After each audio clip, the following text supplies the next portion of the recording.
ሰላም ሞላ እባላለሁ። የእንግሊዝኛ መምህርና እንግሊሽ ፕሮናንሲዬሽን አሰልጣኝ ነኝ። ዛሬ በዚህ ቪዲዮ በጣም የተለመዱ የእንግሊዝኛ ሰላምታዎችን አስተምራችኋለሁ።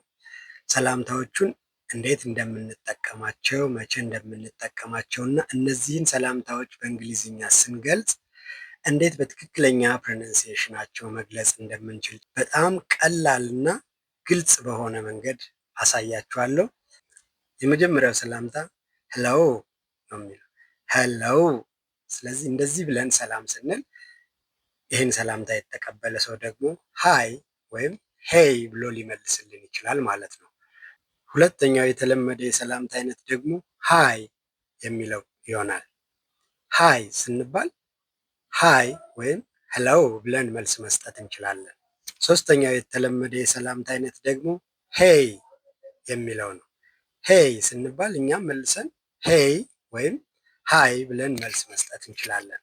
አራተኛው የተለመደ የሰላምታ አይነት ደግሞ ወሳፕ ወይም ይሄን ደግሞ በጣም ማሳጠር ስንፈልግ ሳፕ ብለን የምንሰጠው የሰላምታ አይነት ነው።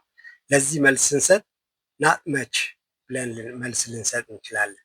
ናት መች በዚህ ፕሮናንሲዬሽን ውስጥ ናት ስንል ትን ግላተል ስታፕ ስለምናደርጋት ብለን ነው። ያዝ ያለች ት ድምፅ ነች እንጂ ትሩ ት ድምፅ አናወጣም ማለት ነው። ናት መች ናት መች ማች አይደለም የምንለው አ ሳይሆን እ ናት መች። ከላይም ወሳፕ ስንል እ ነው እንጂ ዋትስ አፕ ሳይሆን ወሰፕ። ከዛ ወይም ደግሞ እሱን ደግሞ ስናሳጥረው ሰፕ ነው እንጂ ማለት ያለብን ዋትስ አፕ አ ቫውል መጠቀም የለብንም። ስትሮንግ ቫውል ነው። ወሳፕ ኦር ሰፕ ብለን ሰላምታ መስጠት እንችላለን። ናት መች ብለን መመለስ ደግሞ እንችላለን ማለት ነው። በዚህ መንገድ ሰላምታ ከተሰጠን።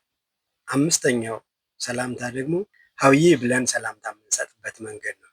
ሀውዬ የሚለው ሀውጁዱ ወይም ደግሞ ሀወርዩ የሚለው የሰላምታ አይነት ባጭሩ ሲገለጽ ነው በዚህ መንገድ የምንጠቀመው። ስለዚህ ሀውዬ ስንባል እኛም ሀውዬ ኦር ሄይ ዜር ብለን መልስ ልንሰጥ እንችላለን።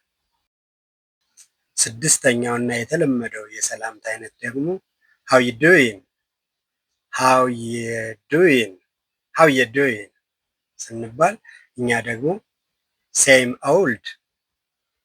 ኦልድ ብለን መመለስ እንችላለን። ሴም ኦልድ እንደዚህ ብለን ሴም ኦልድ ብለን መልስ መስጠት እንችላለን። ሃው ዩ ዱይንግ ሃው አር ዩ ዱይንግ የሚለው ረዘም ያለው ኤክስፕሬሽን አጠር ብሎ ኮንትራክትድ ሆኖ ኦር በኮኔክትድ ስፒች ኢፌክት አጠር ሲል ሃው ዩ ዱይንግ ብለን ሰላምታ መስጠት እንችላለን ማለት ነው። ሰባተኛውና ለዚህ ቪዲዮ የመጨረሻው የሰላምታ አይነት ሃውዝ ኢት ጎይንግ ሃውዝ ኢት ጎይንግ ብለን የምንሰጠው የሰላምታ አይነት ነው። ሁሉ ነገር እንዴት እየሄደልን ነው፣ እንዴት እየሄደልሽ ነው ብለን መጠየቅ ስንፈልግ፣ ሰላም ማለት ስንፈልግ ይህንን የመጨረሻውን የሰላምታ አይነት እንጠቀማለን። ሃውዝ ኢት ጎይንግ ስንመልስ ደግሞ ፕሪቲ ጉድ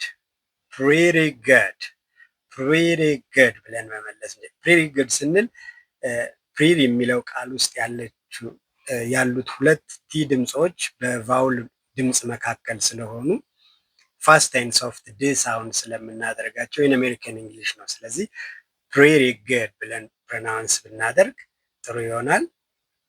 በእርግጠኝነት ከዚህ ቪዲዮ ጥሩ ትምህርት እንዳገኛችሁ ተስፋ አደርጋለሁ። ይህን ቪዲዮ ከወደዳችሁት ዩቲዩብ ቻናሉን ሰብስክራይብ ማድረግ አትርሱ። ቪዲዮውን ላይክ አድርጉ። ለሌሎቹም ብታጋሩት ሌሎች ብዙ ሊማሩበት ይችላሉ። ከኔ ጋር ስለነበራችሁ አመሰግናለሁ።